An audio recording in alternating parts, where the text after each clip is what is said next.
Hey, world language teachers, welcome to another episode of the Practical Proficiency Podcast. This is a special series of mini-sodes where those times when you're looking to brainstorm for ideas for your next unit, these episodes have you covered. We'll be talking about ways that you can take the activities that you already have for common things that you're teaching or thematic units that you're diving into.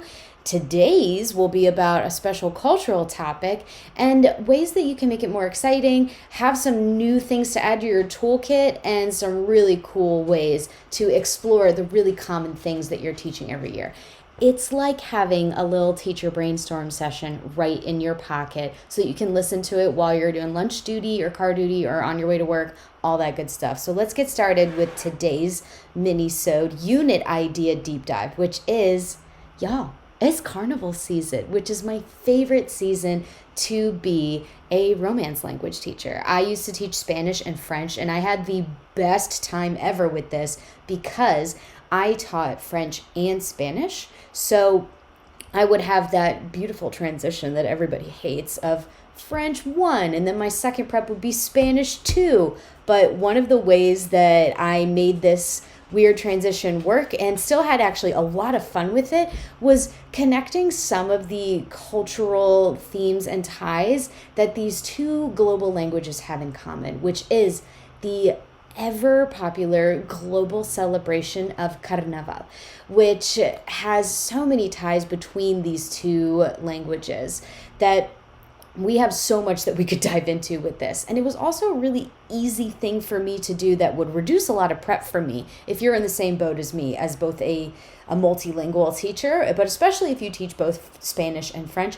This celebration is equally as raucous in both Francophone and Hispanic Latine cultures. So you'll have a lot to work with, and there's a lot of stuff that you can reuse between this time. So if you've never done Carnaval, it's amazing to me that this celebration in particular, even though it's wildly popular across both of these cultures, that we don't actually spend a lot of time on it in the classroom, like not as much as you would hear about like Dia de Muertos, for example, in Spanish class, which of course, we're gonna give that its due time. But Carnaval is actually a huge missed opportunity. So we're doing a deep dive in it today. So let's get started with some ideas.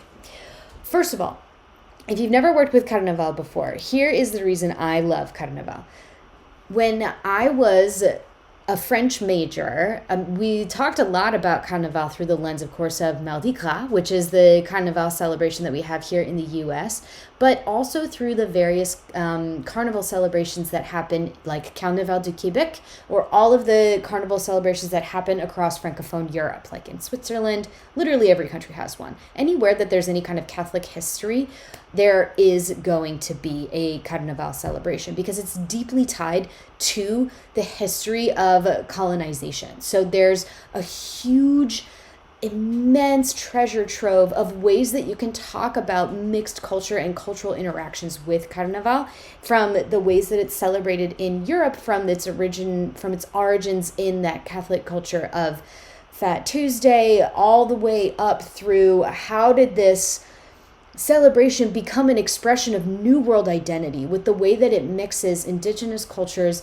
African cultures, as well as repressed enslaved cultures, and the Catholic culture that was brought in from Europe at the time. So how are these things being melded together, and in what ways were repressed peoples during the time of colonization using Carnaval to express themselves? Because that's really what Carnaval is about at the heart of it.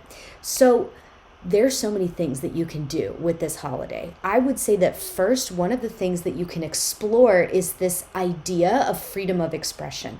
Carnaval is one of the most enduring holidays that we have because it's hella fun. When I was studying abroad in the Dominican Republic, this was a month-long celebration. It was every single weekend during Carnaval season, and it was huge. It took over the whole country, and it is amazing to be a part of. So that was one of my first experiences, like really seeing and living what a Carnaval country is like. But it also has to do with what are all of these ways that through these celebrations that on the surface can look like this is just party, these are fun, all this, that, and the other. They're actually very intense expressions of people's identity, people's culture, and some things that they might not at the time have been allowed to say or express. And I'm going to share with you at the end of this episode too, one of my favorite places to bring French students to study Carnaval, which is Mardi Gras, of course. We're going to talk about Mardi Gras, but in Martinique, there was a really interesting event that happened that brings through this modern expression of this is how we show who we are. This is us as a people, and we're coming together to celebrate who we are as a people. In Martinique, there was a specific event that happened during COVID that really brought this whole perspective to light. So Carnaval is a beautiful way where you can take those easy to grasp on products and practices, like the things that happen during Carnaval, the défilé, the masks, the costumes, the celebrations, the month-long debauchery and wonderfulness that happens in the Dominican Republic. It's not just debauchery, of course, but it's all kinds of like fiestas and family celebrations too, but just the month-long atmosphere of party that happens there is easy to talk about, but there's actually a lot going on under the surface. So let's get into some of the ways that you can do this tangibly in your class. I would say first, with Carnaval, some of the things that you need to know about it is that it's going on right now. If you're listening or watching this episode, then Carnaval is currently occurring. It is one of those celebrations that is roughly around the time of quote unquote Fat Tuesday around the world. So you can look to Mardi Gras in our own country to see when that's going to be. But Carnaval is different in each country and region that celebrates it. So Fat Tuesday usually is the jump off point, but there's many places like the DR does it for a whole month. In Mardi Gras, it's technically like a one weekend or one day celebration, but people who live in New Orleans know that it goes on for much longer than that. But there are official celebrations that happen on these specific days. Carnaval de Barranquilla right now is going on through March 8th. So it's all about looking at what each country's different versions of celebrating Carnaval can look like. Like if you're an Italian teacher, this is also a big thing. Like the Carnival in Venice and all throughout Italy is a whole big deal in here. So Carnaval goes on for differing amounts of time, but it is about the same idea in most places that has this central tying theme, which is that this is a time to feast, celebrate, and get out all your excesses before you have to be real tied in and restrained during the spring season. So with those dates in mind and what the whole celebration is about, you have a lot of options here. I used to do a big deep dive on this with my classes because it's something that you can really go down a rabbit hole with your students on.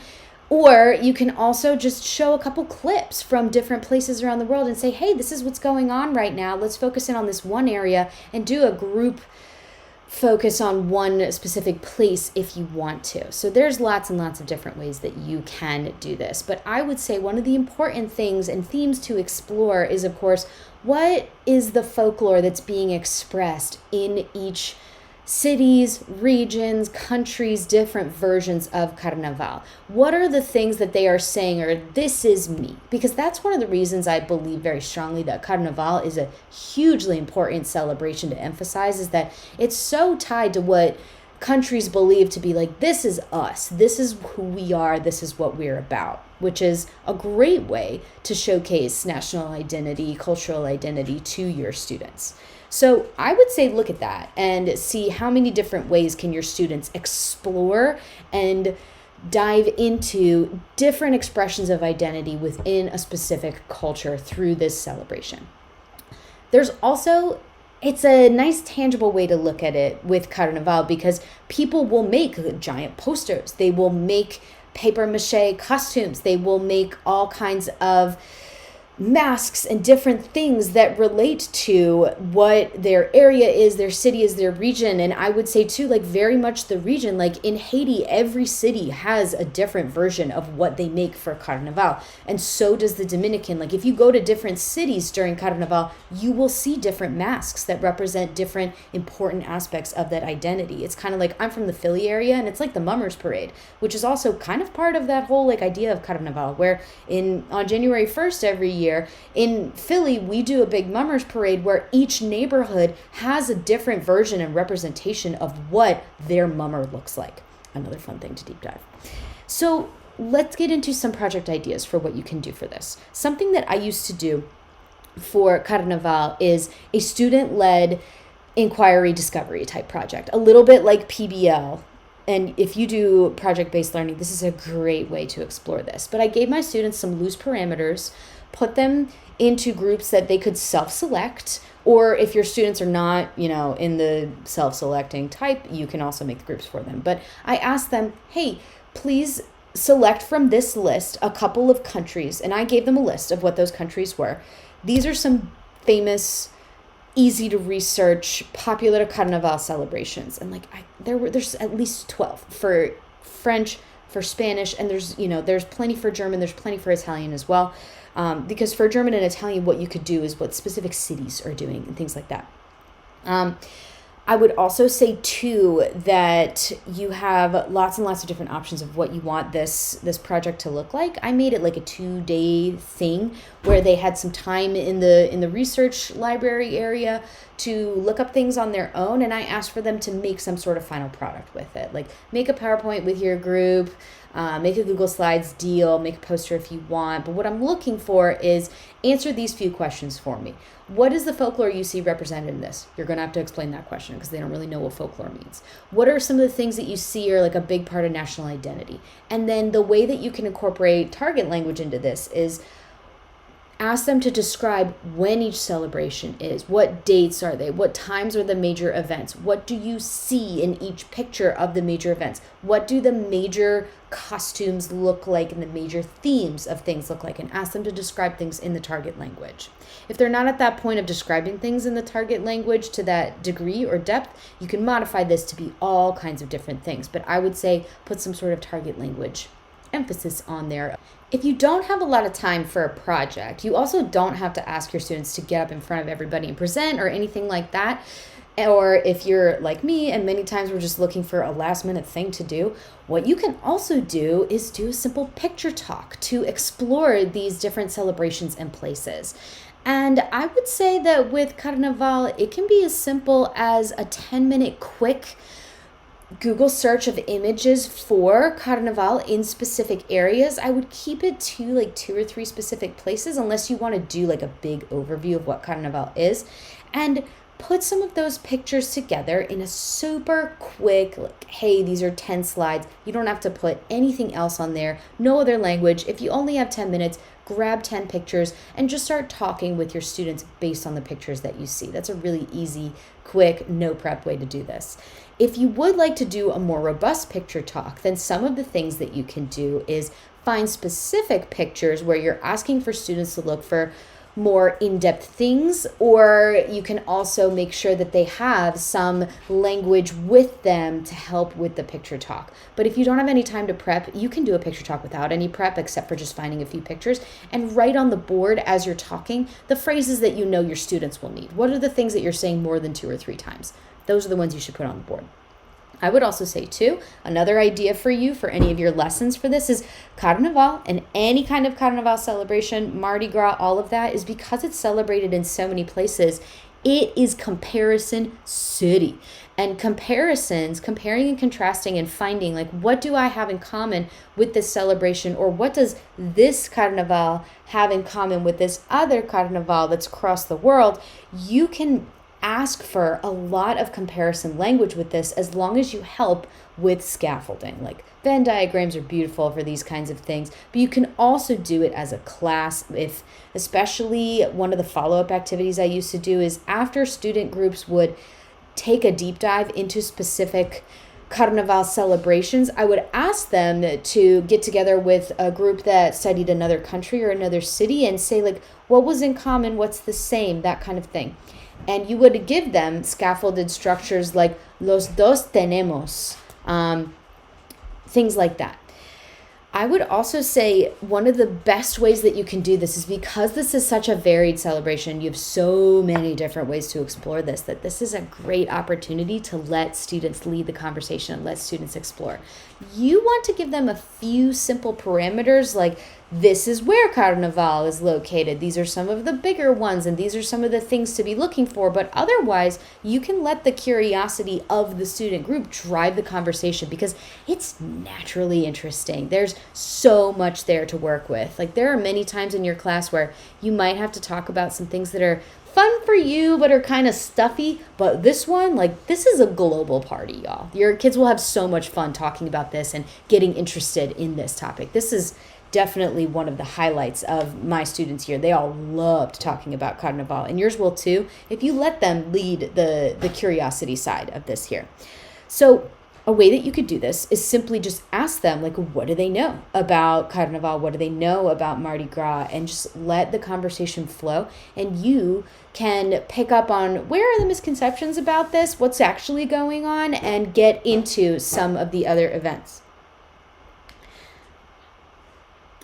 Another thing that you can do is dive into some short readings. There are short readings about a lot of these different events and places, and this is a great way that you could spice up some of the typical activities that you have to do, like, oh, we got to get in some reading practice, we got to do some interpersonal, that kind of thing, is make it about these specific events and holidays. Like, if you're doing Carnaval de Québec, it's a great idea to find some authentic texts, some videos about it, because there's always tons of footage about Carnaval de Québec, and ask your students to just listen to it for a little bit and see what they can pick up from it. What are some things that they can write about it? You can do a write and discuss, all kinds of things.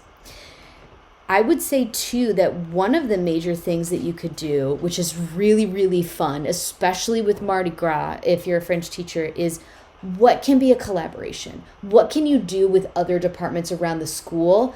It sounds like it's a lot of work, but it's actually a lot less work on your part. If you do one simple meeting with somebody in the culinary department or the music department or the history department, and you say, yo, I'm doing a Mardi Gras project. One year I did it with middle schoolers where we did like a deep dive on jazz and the birthplace of jazz being New Orleans and all that.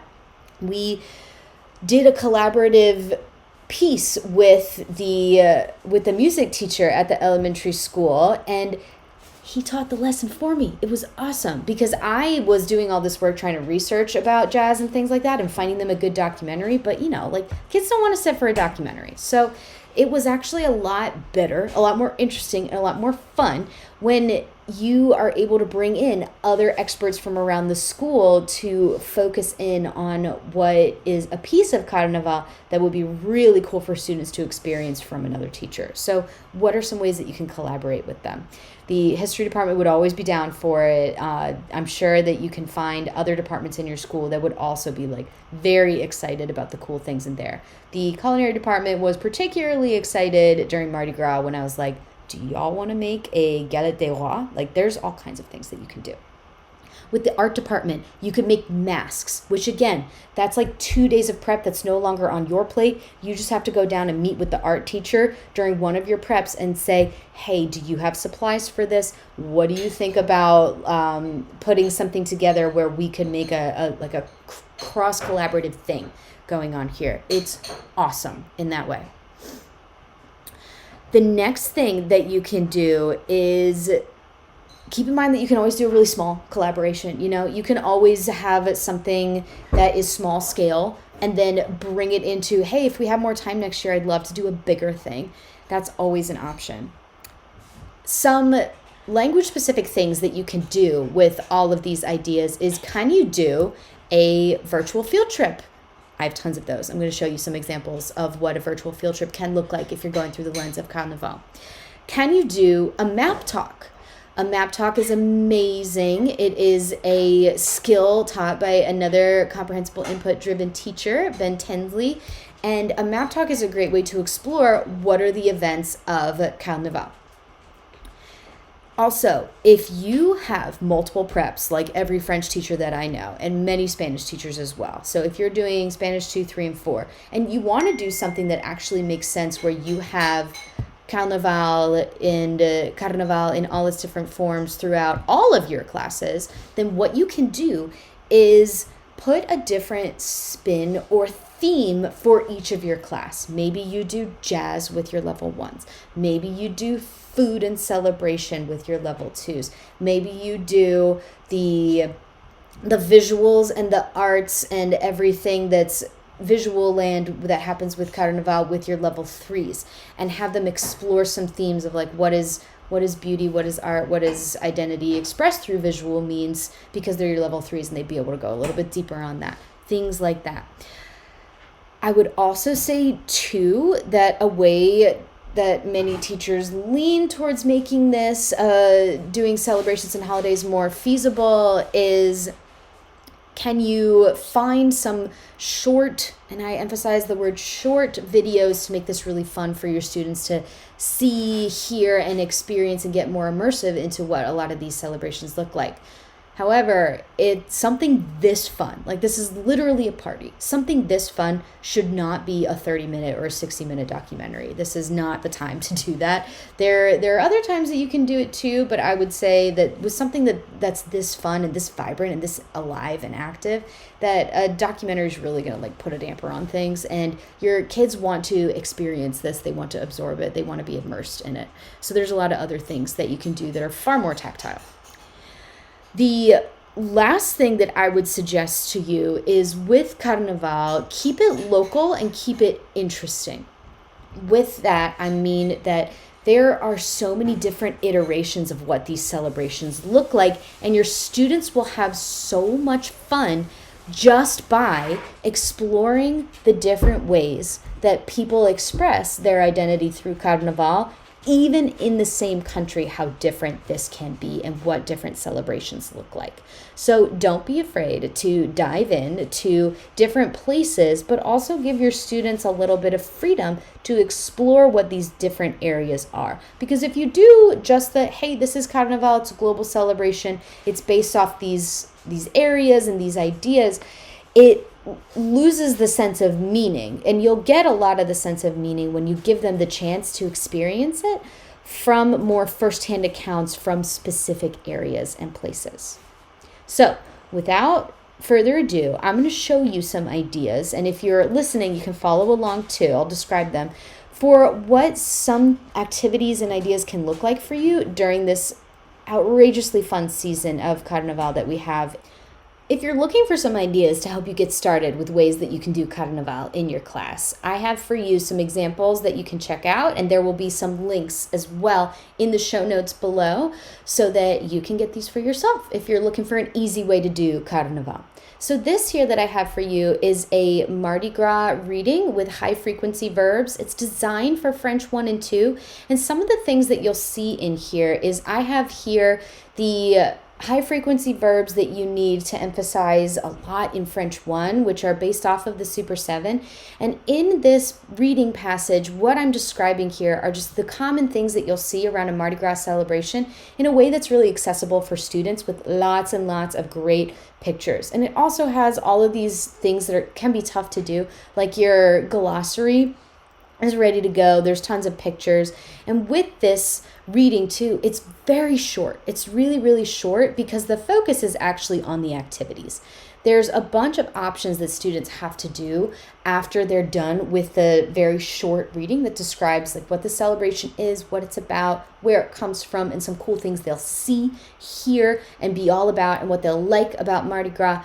There's a postcard that they'll be asked to write some of the things, like what are the things that you see or hear about Mardi Gras. They can design a mask using the colors and the symbols.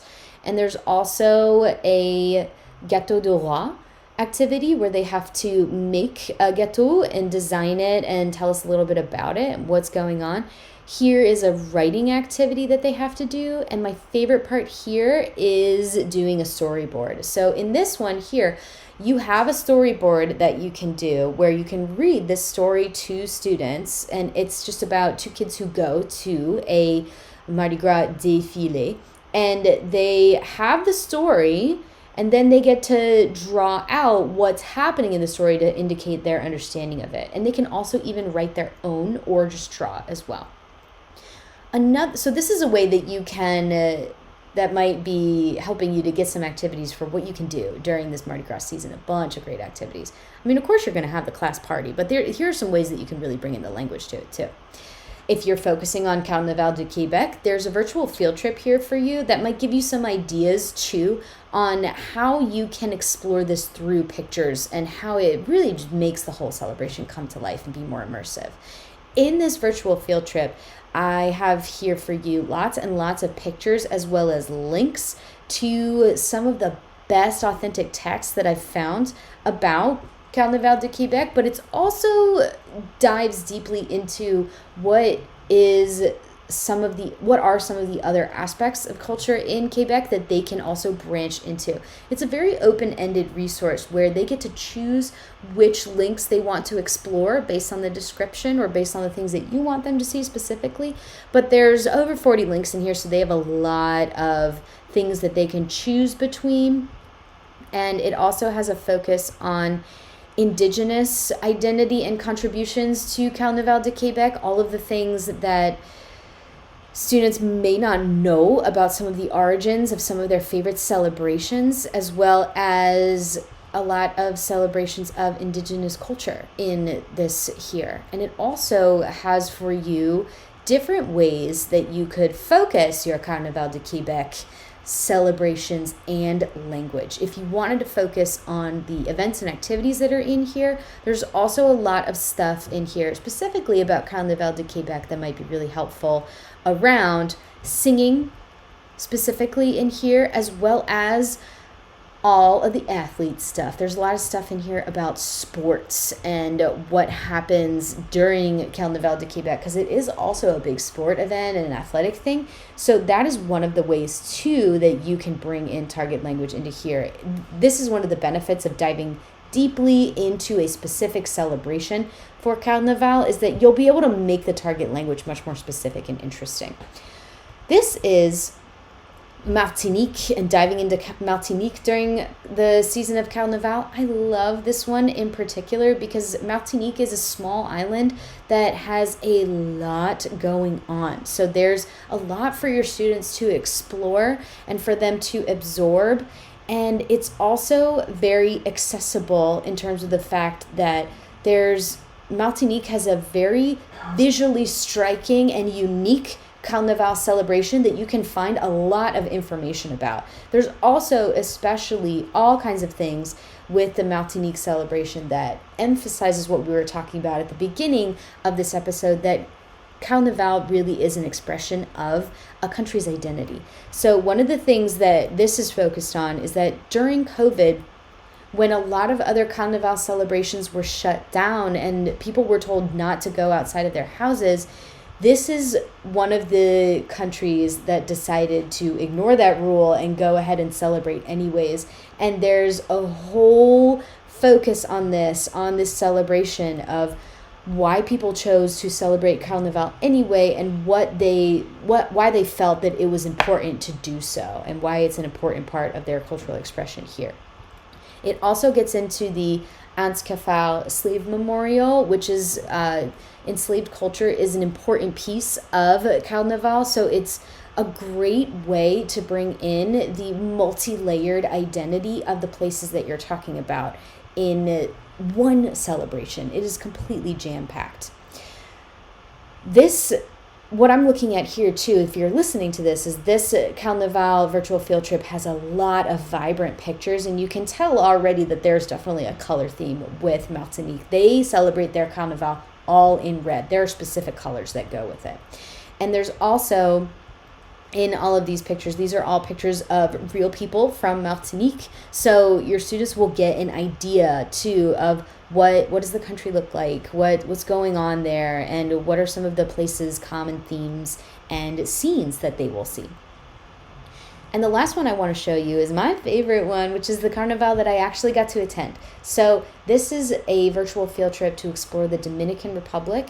And there's so much information about Carnaval for the Dominican Republic. You can literally you can watch each carnival celebration. They always film it and do a huge hurrah around it. So you can even put on in the background what's going on with each of these big celebrations and just put it in the background while students are looking up other things.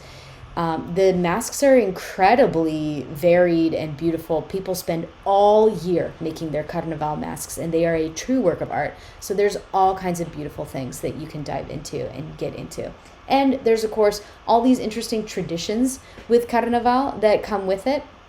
And that's my city, that's Santiago. So there's a lot of different ways that you can explore and see how national identity is expressed and also regional in here. You'll see a lot of interesting things going on in here.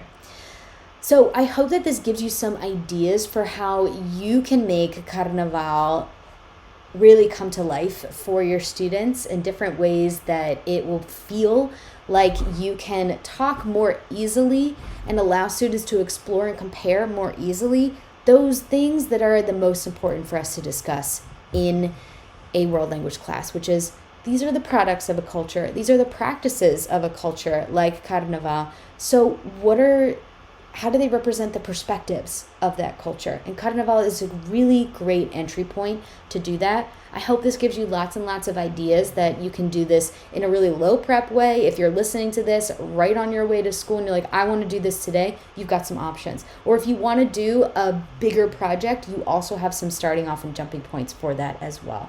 Thanks so much for being here for this podcast, for my favorite celebration of the year to be a French and Spanish teacher. And I will see you on the next Deep Dive Minisode. Bye for now.